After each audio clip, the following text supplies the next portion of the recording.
Hello horror fans, it's Andrea from Popcorn Horror with another episode of Horror History 101.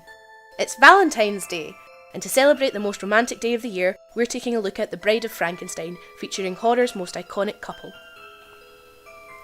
As early as the preview screening stages for the original Frankenstein, Universal was considering a sequel.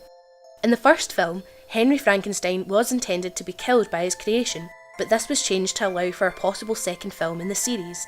In the original novel, the bride was a minor subplot, created but destroyed before being reanimated. James Whale, who directed both films, was initially very against the idea of continuing the Frankenstein story.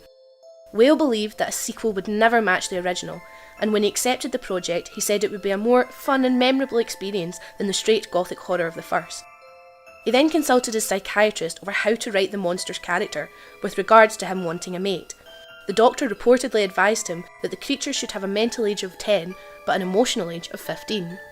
Early in the production stages, prominent horror stars were considered for the role of Dr. Pretorius, including Bela Lugosi and Claude Rains. Of course, it's now hard to imagine anyone but the fantastically camp Ernest Thesiger in the role. Elsa Lanchester played both the bride and Mary Shelley in the film, in order to represent how horror is a product of our own dark imaginations. Boris Karloff, when reprising his role as the monster, initially objected to giving it speech. However, this aspect was thoroughly researched. Whale's psychiatrist devised a limited vocabulary of 44 words, based on a sample of essays of 10-year-old boys. Makeup artist Jack Pierce then altered the monster's design to show the monster's injuries from the first film. As the film progresses, the damage he sustained in the wire is shown healing. Elsa Lanchester had a particularly demanding role in the movie. She was covered in tight bandages, unable to move her limbs or fingers. As a result, she had to be wheeled or carried around the studio and fed by her dresser. Her iconic hair design was inspired by Egyptian Queen Nefertiti and was achieved by positioning the actress's hair over a wire frame. The bride doesn't speak at all in the film, and her hissing noises were inspired by the sound of angry swans. The film was subject to a lot of controversy on its release. Despite their objections, the censor board did not enforce any cuts on scenes alluding to Dr. Pretorius's coded homosexuality, or on the imagery of Karloff as a Jesus-like figure.